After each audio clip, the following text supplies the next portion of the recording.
श्री श्रीमदेसी भक्तिवेदांत स्वामी श्रील प्रभुपाद की अनंत कोटि वैष्णव वृंद की जय। प्रेम से कहो श्री कृष्ण चैतन्य प्रभु नित्यानंद श्री अद्वैत गदाधर श्रीवासदि गौर भक्त वृंद की जय। श्री श्री राधा कृष्ण गोपी गो श्याम कुंड राधा कुंड गिरि गोवर्धन की जय। संवेद भक्त वृंद की जय। श्री श्री गुरु गौरांग की जय।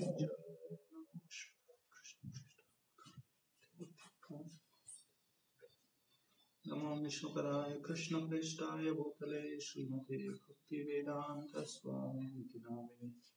नमस्ते सारस्वती देवे गौरवाणी प्रचारिणे निर्विशेष शून्यवादी पाश्चात्य देशतारिणे।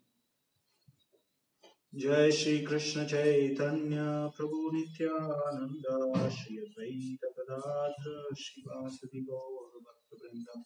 हरे कृष्ण कृष्ण कृष्ण हरे हरे, हरे Ram Ram Ram Hare Hare.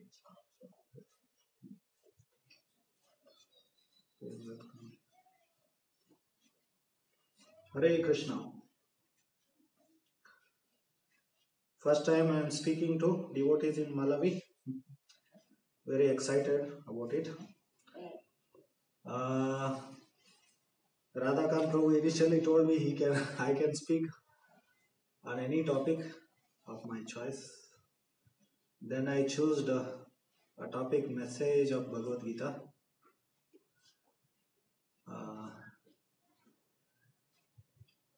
Then he said that many devotees have already given seminars on Bhagavad Gita. Of course, just like it is said about Bhagavatam, that Bhagavatam is not different from Krishna, and that Krishna Tulya Bhagavata, that verse is there. And in that verse it is said that Prati Shloke Prati Akshare Nana Arthaka hai. That every word and every verse gives different meanings. So similarly, Bhagavad Gita also can be understood in different angles, and Srila Prabhupada wanted us to understand it in different angles. So still, he said that many devotees have spoken. I should speak something from Bhagavatam in connection with COVID-19. Again, on this topic, many devotees have spoken, and I also gave some 2 lectures, not in English, but in local language here in Kannada. So I didn't want to speak in English deliberately because many devotees have spoken, but still anyway, I'll speak something, some Vedic perspectives on this COVID-19. Everyone is discussing about it all over the world. It's a hot issue now, and of course devotees are also discussing, but the difference is that we discuss from Vedic perspective. That word is there, Shastra Chakshu, seeing from the perspective of Vedic scriptures.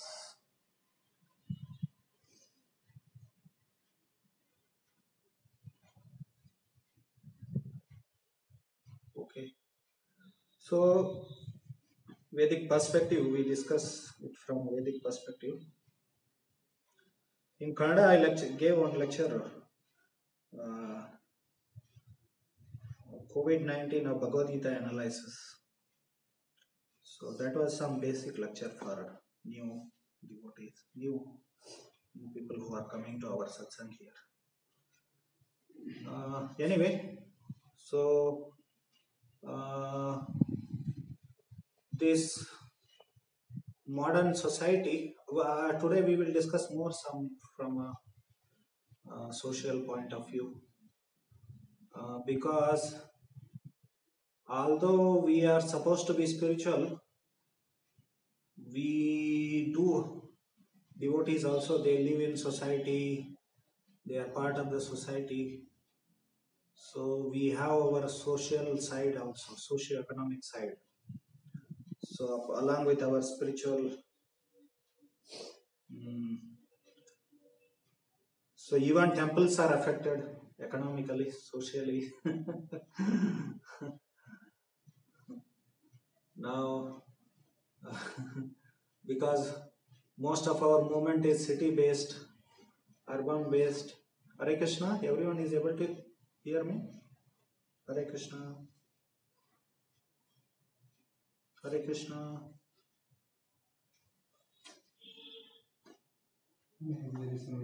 Okay. So we have our social side also. And especially for grahasthas who have to earn their livelihood. So this socio-economic side matters a lot. So we will discuss something about it. Modern society and our modern civilization, it was going unstoppable. It was invincible. But then this corona came and put a break to it. So everything is locked down now all over the world. So of course still a lot of work from home and all kind of IT companies doing. But most of the economic activities are social activities and economic activities are stopped. So sometimes we would wonder that how, because Bhagavad Gita, Srimad Bhagavatam and our Vaishnava Acharyas, they are not just spiritual, no? They also have taken social initiatives. Like Srila Prabhupada, he wanted to reorganize the entire human society. So he wanted to establish Vedic social system, that is what we call as Varnashrama system. It is a spiritually progressive socio-economic system. It is. Like now, presently, the socio-economic system is based on industrialization and banking. So it is not spiritually progressive. It is more materialistic oriented, atheistic. Therefore, our acharyas, they wanted to establish a society which is conducive for spiritual progress, where humanity is progressing towards spiritual realization. That is real progress. Prabhupada, he said this technological advancement is not actual progress. So Prabhupada gave an example. Dog is running on 4 legs and we are running on 4 wheels. So this competition with the dogs is considered as progress or advancement. So in this way, we see that this is not real progress. So human beings are becoming animals basically. Dvipada Pashu, it is called.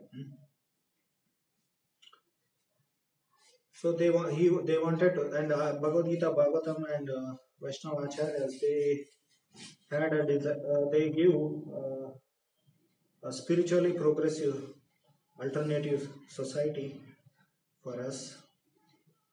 So now this modern society was going invincible, but then Krishna sent this virus. Although there are many conspiracy theories that it was developed in laboratory and all this kind of things. So many blame game is going on all over the world.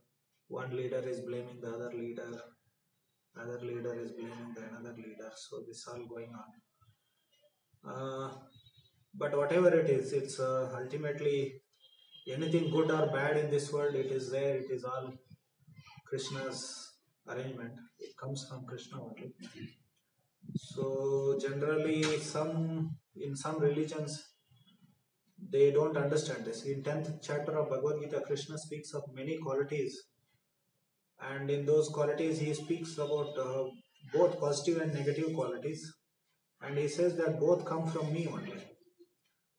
So because Krishna is the source of everything, So everything should come from him only. If there is anything evil in this world, also should come from Krishna only. So although in Christianity they don't accept this, they have created a hypothetical personality called Satan, uh, and everything evil and bad in this world comes from him. And there would be competition between this Krishna and Satan. And sometimes Satan becomes powerful, and then everything bad, evil, misery, suffering spreads in the world. And when God overpowers him, then everything good spreads in the world. So every Sunday we have to go and pray to God, vote for the God, and God becomes powerful by our voting and prayer. He gets strength. Then he defeats Satan. So they have this kind of idea in Christianity. But Bhagavad Gita, we see that because God means supreme being, he should not have another competitor for him. So whether it is good or bad in this world, it all comes from God only. Then the question comes that God is not all good. Krishna is not all good. But actually Krishna is all good. Because some jivas desire to be severely punished by such severe treatment. Like COVID-19. Some jivas want to experience this Kali Yuga and these miserable conditions. Although Krishna doesn't want, Krishna tells you, surrender unto me, I will protect you from all the sinful reactions. But some jivas, they want to experience this. So therefore, such arrangement is made by God, Krishna. So it is our choice. So living entity's choice. So Krishna says that it all comes from me.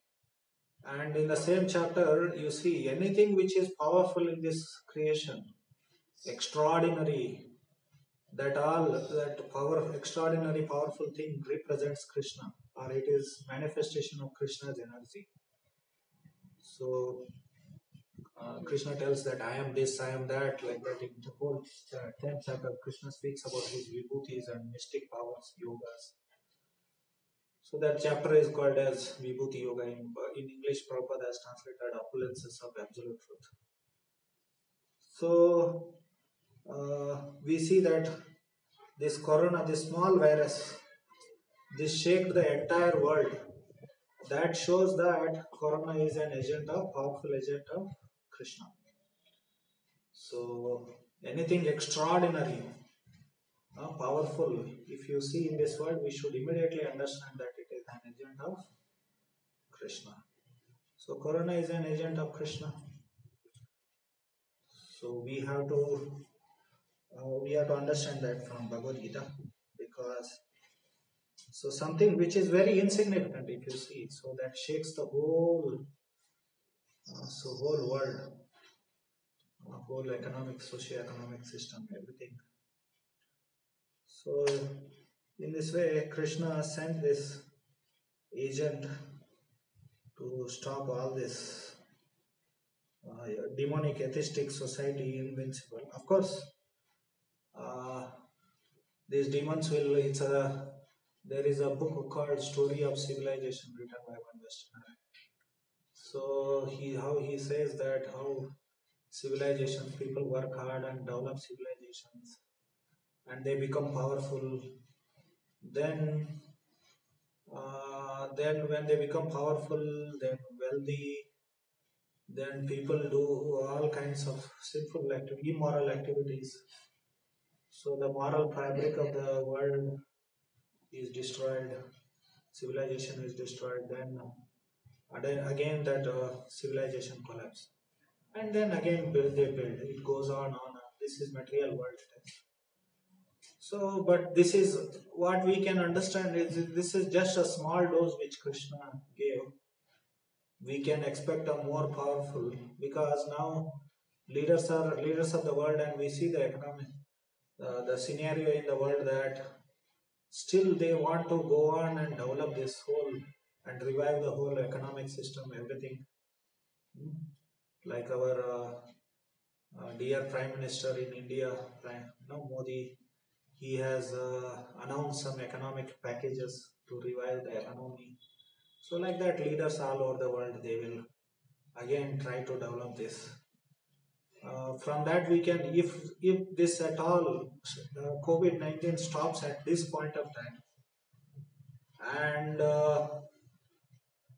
so again, uh, so these people build this economic system or this civilization, rebuild this civilization, then we can understand it is just a small indication from Krishna.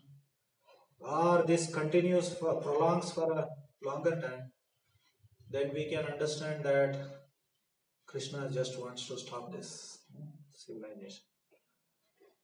Of course, we should learn this is not at all good civilization. It's a very bad and atheistic and demonic it is. So proper called technology is demonic, because technology engages people in severe, painful labor. Generally, people are, the whole purpose of technology was to make life comfortable actually. But that is just an illusion. People, they are working day and night now to develop technology. So this is, therefore it is a Ugra Karma. This word Ugra Karma comes in 16th chapter of Bhagavad Gita, where demonic qualities are described. So there it says, these demons are busy always doing Ugra Karma, which is unbeneficial for the world and which is very destructive. Kshayayo Jagato Hita. Kurvante Ugra Karmano Kshayayo Jagato Hita. They engage in severe, painful, demonic activity.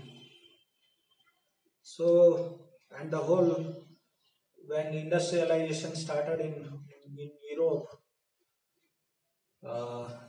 in Middle Ages, so gradually people became atheistic.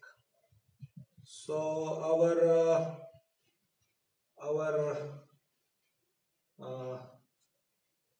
theistic conscience, what we call as, is related with our livelihood, how we earn our livelihood.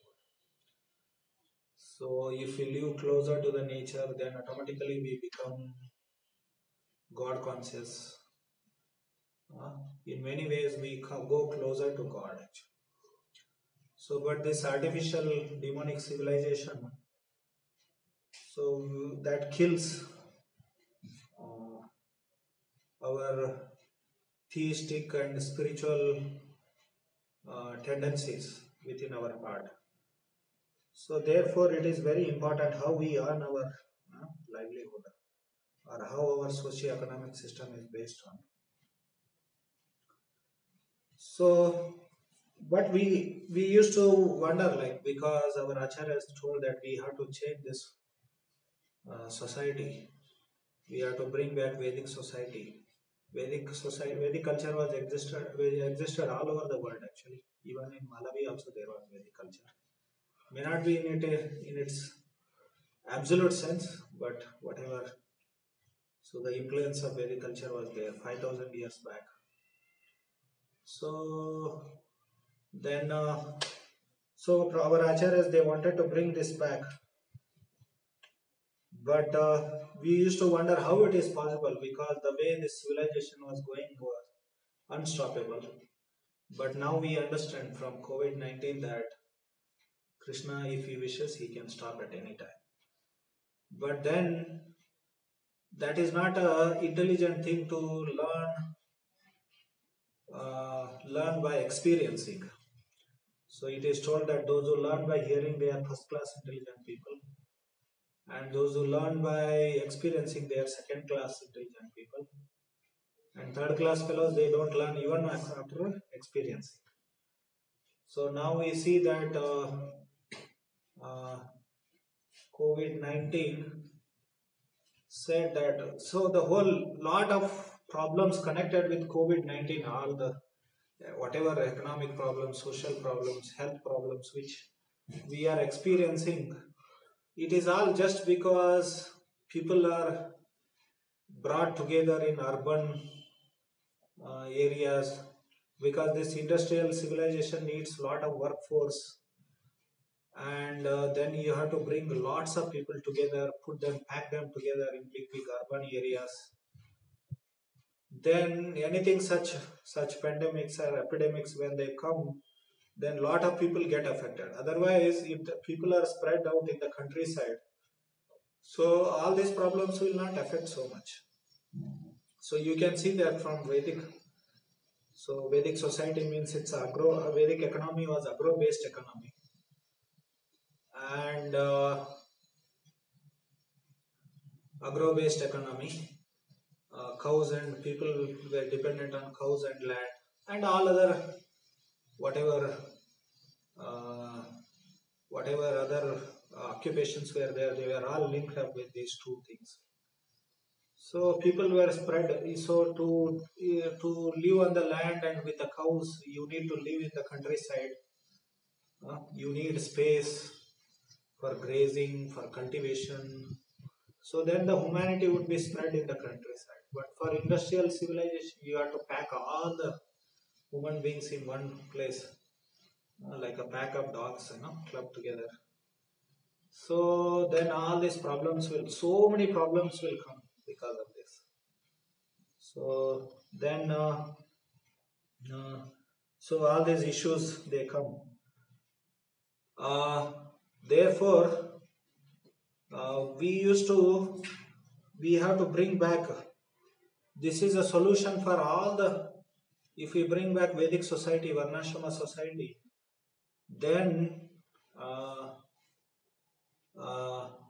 then all these problems will not be there automatically. Means the material world is always there is problems are there, but relatively there will be less problems. We can lead a peaceful life and a spiritually progressive life. But unfortunately now, because of bringing people together in urban areas, these problems come. Then you need to lock down. Then so many problems. So this is called as Baramud Bhavato Vimudan. In Bhagavatam, Prahlad Maharaj, he said that these Mudas leaders, they create such socio-economic system where they have to take unnecessary load of the burden of the world actually. Unnecessary burden. For example, you see now all over the world education is so costly. Mass education is not required. A farmer, if he wants to plow the why we need all these agri universities actually. And there are some courses now, all kinds of idiot courses are there in the universities. How to make tattoos. There are courses on home science. Women, young girls would learn cooking from their mothers. And now they have to go to university and learn. So all kinds of nonsense things. So first of all, education is very costly. And government cannot give free education. That is one big burden. People have to pay so much. Especially here in India, you see this education is so much rated, so much. Everyone should get educated. I mean to say, all over the world, people, they promoted the idea that if people get educated, then they will be decent human beings in the society. Then we will have a very decent society. But we see that most of the people who are educated, they are now presently, that is one more issue in COVID-19, that all the big leaders of the world are blaming each other actually. So we don't see any human values in them actually. So, and within a country also, one party leader would be blaming the other party. Opposition parties will always be blaming. Like in Ramayana, we see that Bharata and Rama are discussing based on the principles of dharma, that who should become the king. But we don't see that present leaders like in India, Mr. Modi and Rahul Gandhi will not discuss based on the principles of dharma that, oh, you should become the Prime Minister of India, or you should. No, everybody would be railing at each other actually. And always, backbiting, always criticizing, always attacking each other. So there is no humanity actually.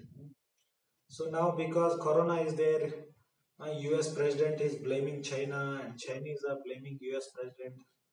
So there is blame game is going on. So there is no human value.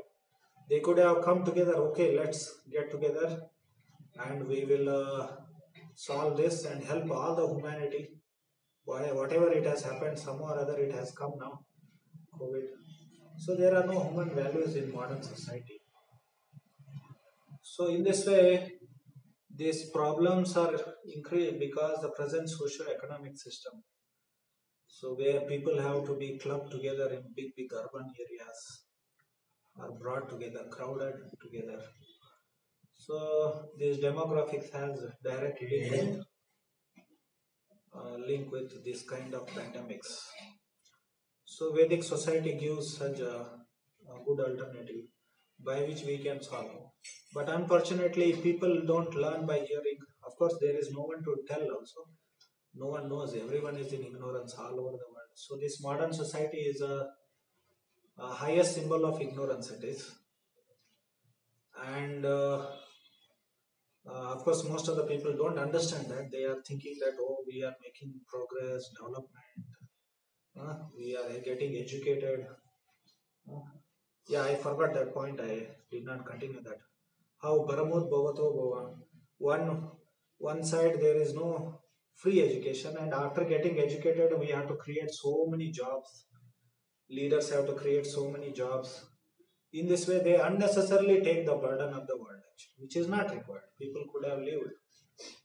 And then, if you speak about Vedic society based on the land and cows economics, people think that it is primitive.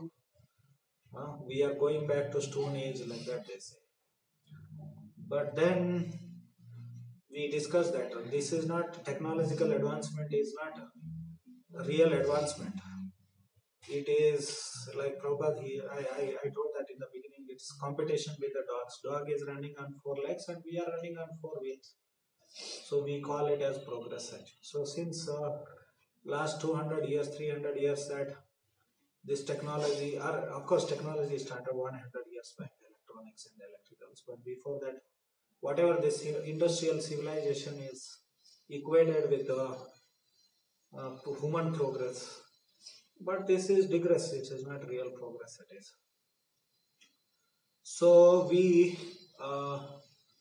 should not think that this is primitive. Going back to the land and cows, depending on cows is not primitive. Actually, that is the basis for actual real human civilization. So we don't know now. Many of the Indians also, they do not know the cultural, philosophical, religious history of India or Vedic, cultural ethos. So they don't know their history. They don't know what kind of intellectual art, craftsmanship. You can now also see, if you visit any ancient temples in India, you can see how the carvings are made. What kind of art, culture, we can immediately, we would be astounded by that. So all those things could be achieved, and the great intellectual achievements. If you just take Bhagavatam, Srimad Bhagavatam, even from mundane point of view, don't consider the spiritual aspect of Srimad Bhagavatam. Even from mundane poetical point of view, the Sanskrit language and the style of the composition of verses, it's astounding. It is. Those who have Sanskrit knowledge, they can appreciate it. So we can imagine what kind of literary work they did. So compared to the modern, all rubbish, unwanted literature. So these literatures are amazing. So very first verse, this that verse is the third verse, I think. This Srimad Bhagavatam distinguishes illusion, reality from illusion, like that, So what kind of knowledge which is there in these books? So all this could be possible on the in a socio-economic system which was based on cows and land. So and people had no anxiety. Now everyone is anxious. They are worried about losing jobs, or there are pay cuts are there. Many of the companies, they are firing people out of. So many people, thousands and thousands and thousands of people are losing jobs. So everybody is in anxiety. But human society, human socio-economics should be organized in such a way that there should not be anxiety about livelihood.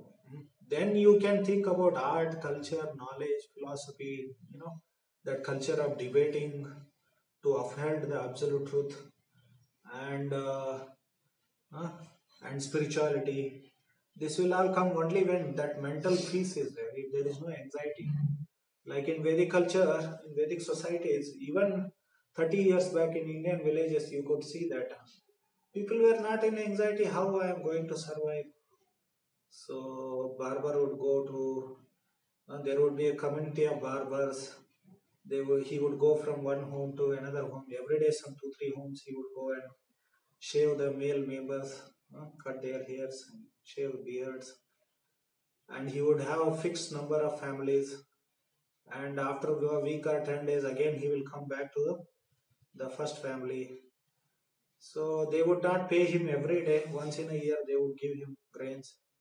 And in occasions when he has marriage in his home and all, they would give him more gifts. So life was very smooth. Everyone was happy and satisfied.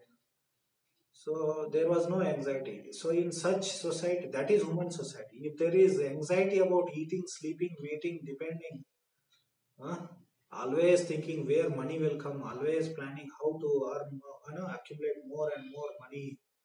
So this is not human society, because you see in animal society also, see, animals means they would be roaming here and there searching for some food actually. And mm, they would be in anxiety where we will get food. But human beings also, if they become like that, then what is the point actually? So human society should be so organized that there should not be anxiety.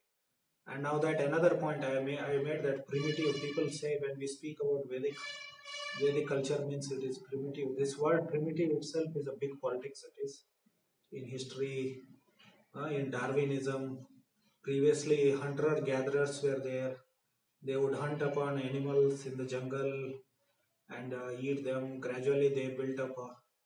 What is that? They developed how to ignite. They understood how to ignite fire. Then they started frying their meat and started eating. Then they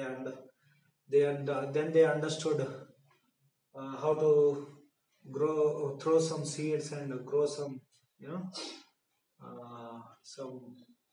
some produce some food grains.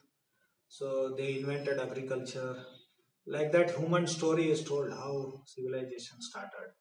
So this is all bogus actually, completely bogus, which is taught all over the world in the schools. And Darwinism is also supported this idea that so people were hunter gatherers. Actually, now people are becoming hunter gatherers.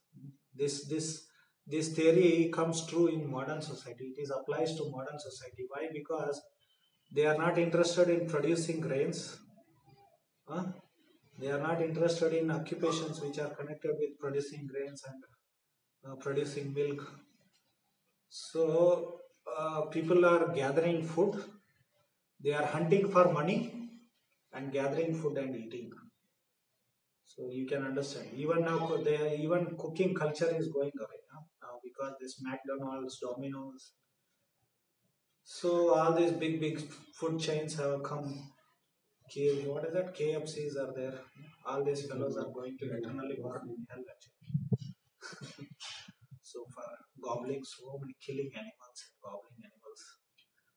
So people have lost the culture of cooking actually. So what to speak of growing food and producing milk products. So in this way,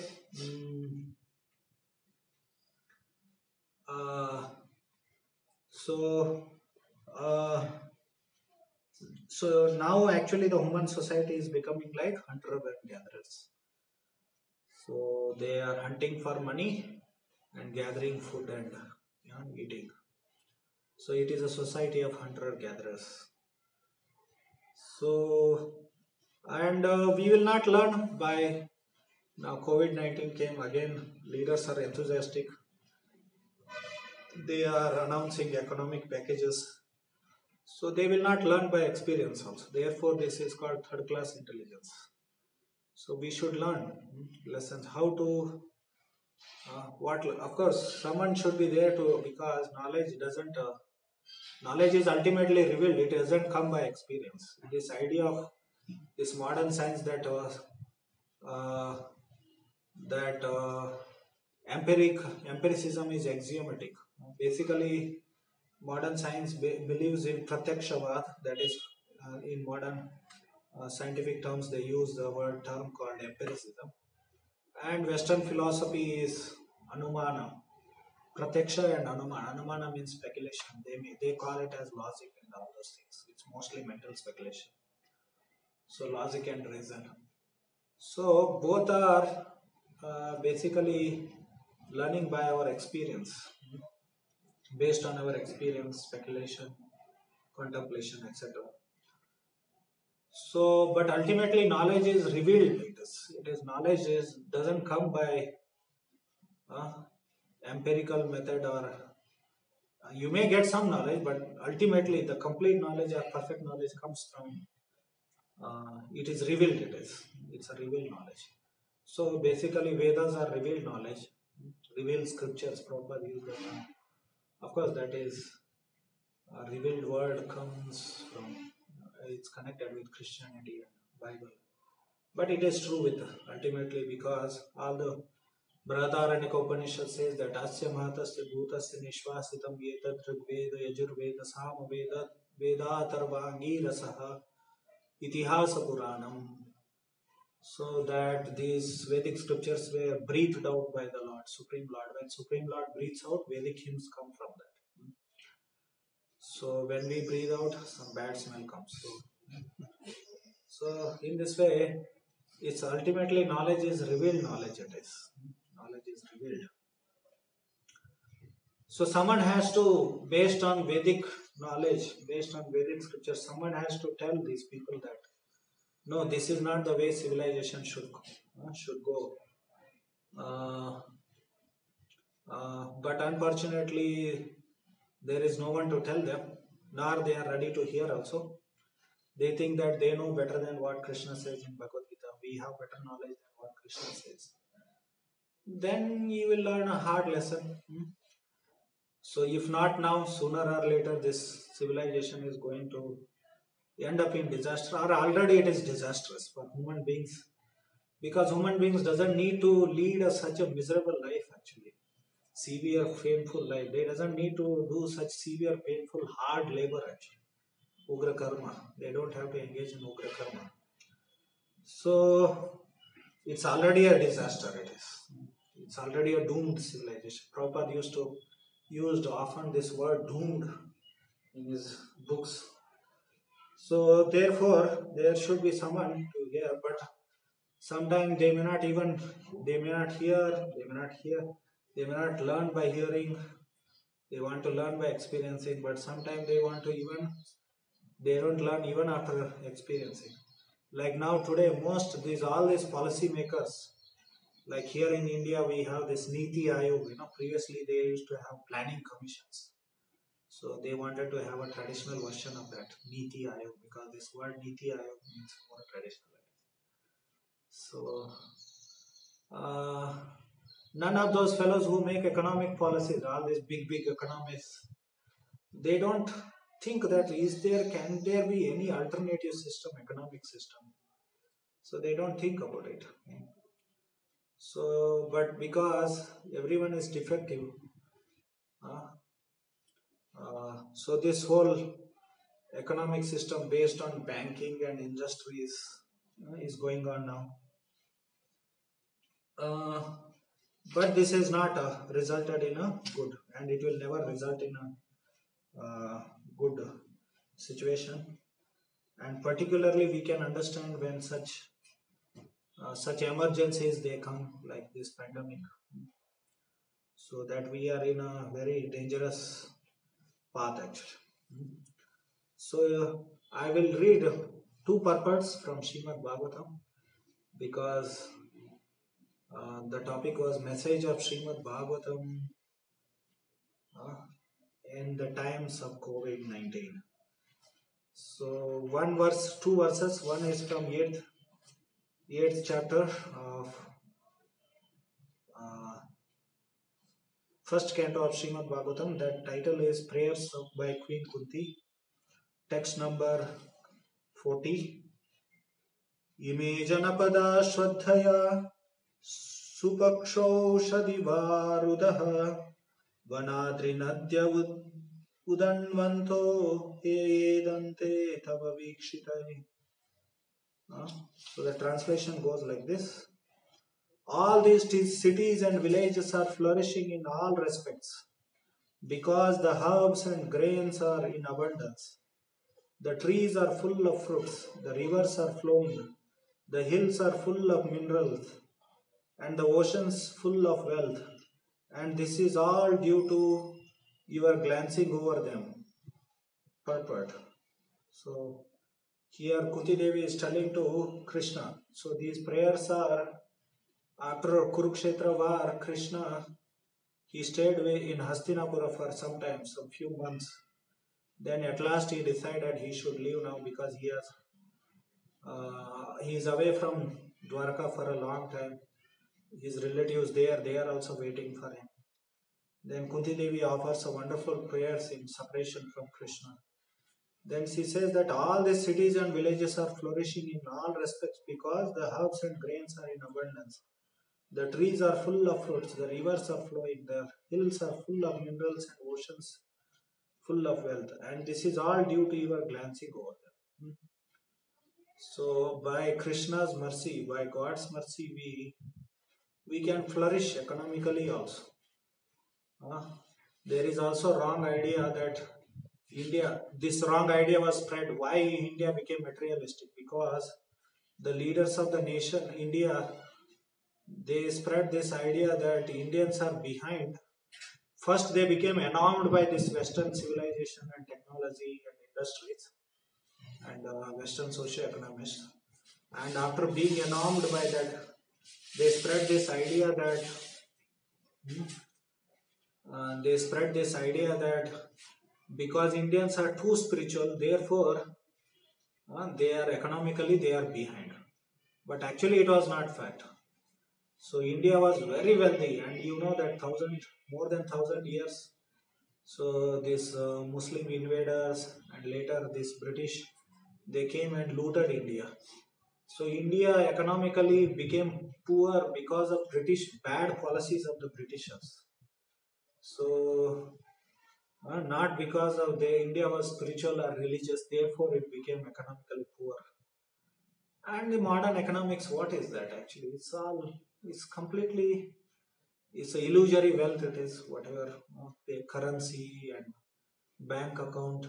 You have a big fat bank account, but it's just, what is that? Is it a real wealth? It is just have a number in an account, or you have some paper currency which is signed that I pay the bearer the sum of this much amount. It has no value except that sign is there. So in the sense that the real things which we need, we cannot procure them by this wealth. For example, if you want a cow ghee, which is, although modern day people, they don't know the importance of cow milk and cow ghee. So importance of how cow milk and cow ghee is important for human body, physical health actually. Because in Bhagavad Gita, Krishna says, Ayu Sattva Balarogya Sukha Priti Vivardhana. The food in the mode of goodness increases duration of life, longevity. It purifies heart and mind, makes it peaceful, gives physical strength, health, etc., happiness and satisfaction.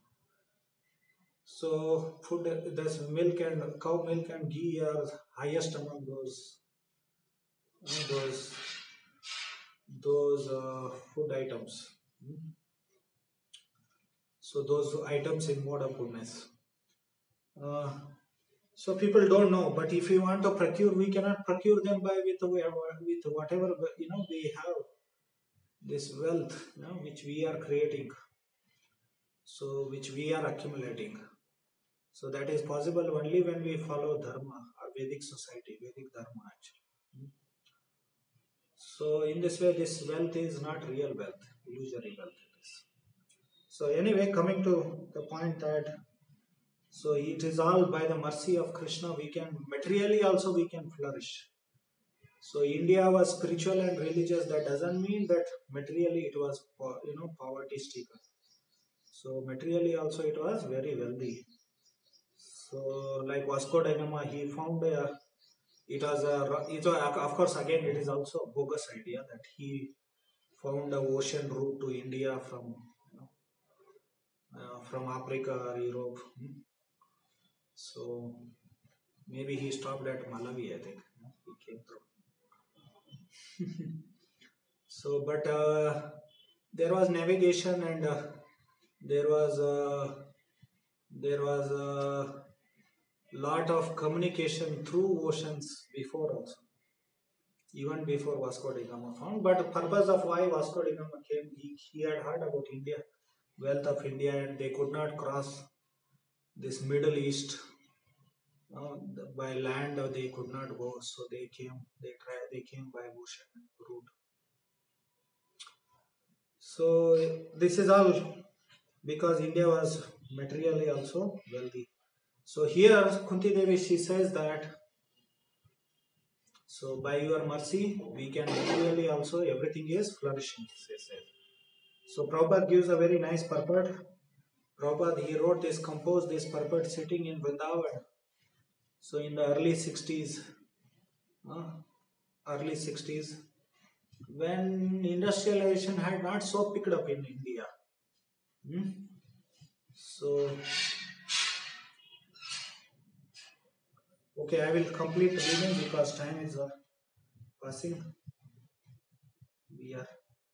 Human prosperity flourishes by natural gifts and not by gigantic industrial enterprises.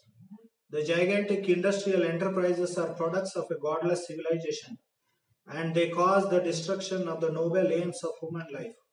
The more we go on increasing such troublesome industries to squeeze out the vital energy of human being, the more there will be unrest and dissatisfaction of the people in general, although a few only can live lavishly by exploitation. Now after COVID, now to rebuild economy, people will work hard. Now already in India the labor laws have changed. So instead of 8 hours, they are going to make 12 hours. So in this way, they will work hard. So more and more squeeze out. The natural gifts such as grains and vegetables, fruits, rivers, the hills of jewels and minerals, and the seas full of pearls are supplied by the order of the Supreme. And as he desires, material nature produces them in abundance or restricts them at times. The natural law is that human being may take advantage of these godly gifts by nature and satisfactorily flourish on them without being captivated by the exploitative motive of lording it over material nature. The more we attempt to exploit material nature according to our whims of enjoyment, the more we shall become entrapped by reaction of such exploitative attempts. If we have sufficient grains, fruits, vegetables, and herbs, then what is the necessity of running a slaughterhouse and killing poor animals?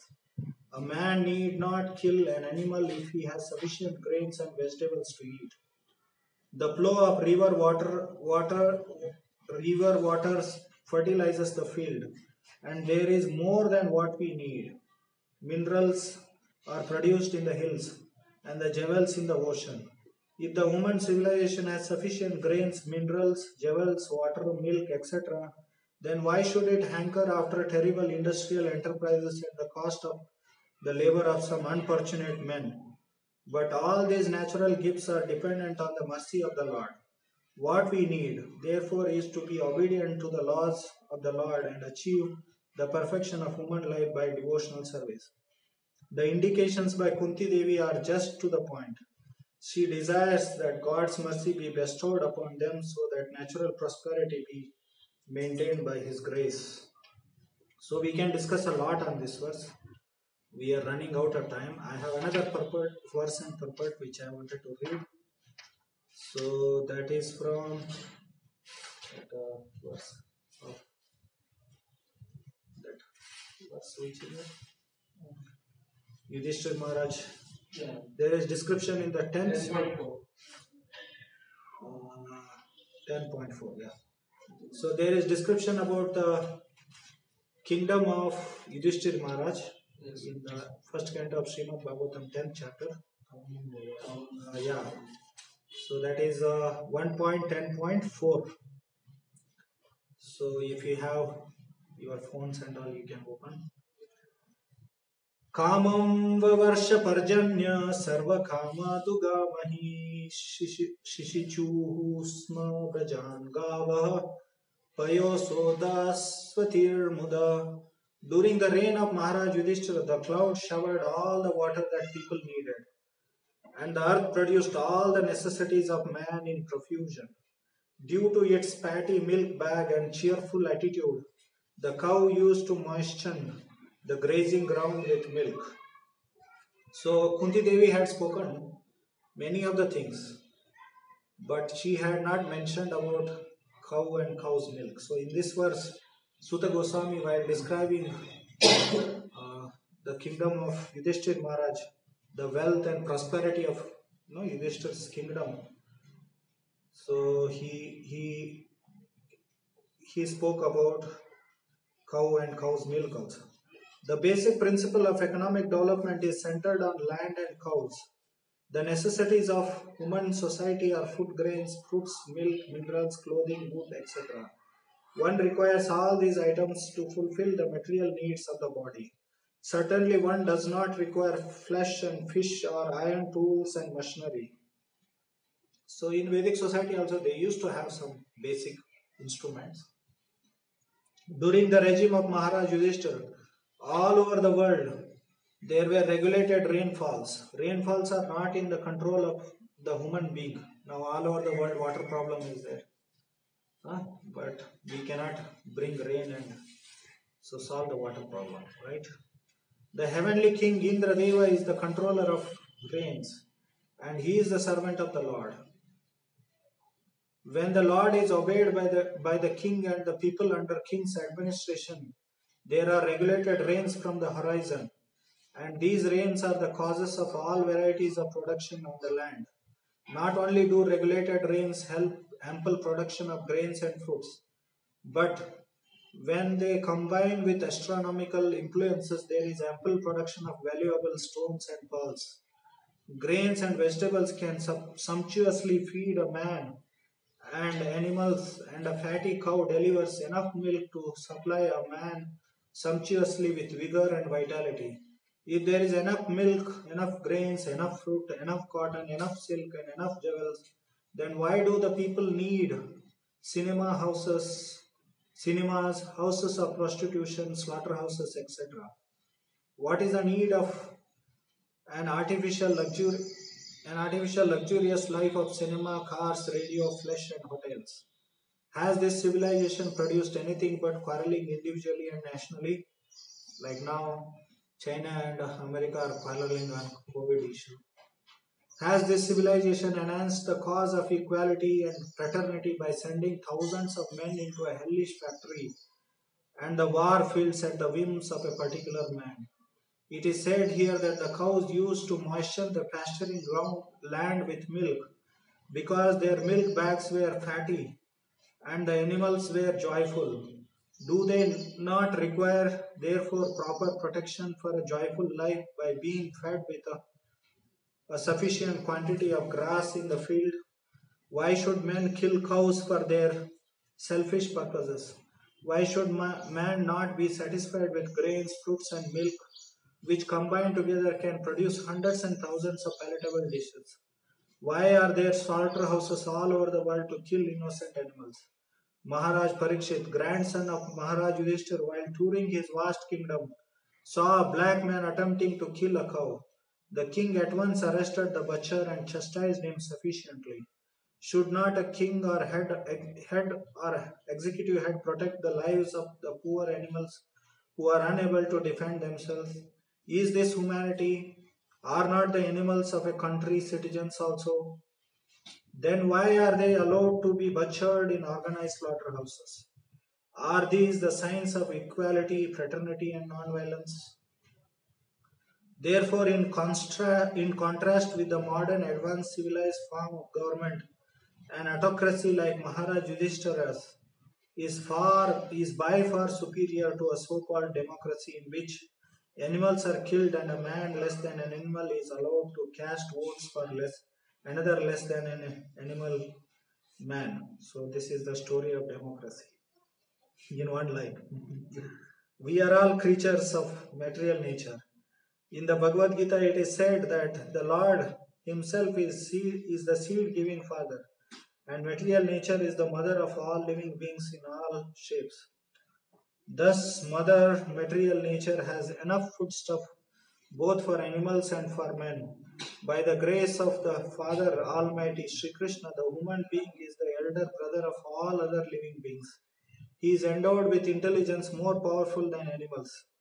For realizing the course of nature and the indications of the Almighty Father, human civilization should depend on the production of material nature without artificially attempting economic development to turn the world into a chaos of artificial greed and power only for the purpose of artificial luxuries and sense gratification. This is but the life of dogs and hawks. Prabhupada ended with a punching statement. So we'll stop here. Hare Krishna, Krishna Krishna, Hare Hare, Hare Rama, Rama Rama, Hare Hare. If you have any questions, comments, I can take for one or two questions. We can take another 5 minutes if we have time. Yeah, it should be introduced. Vedic education system should be introduced. Therefore, we should have Gurukulas.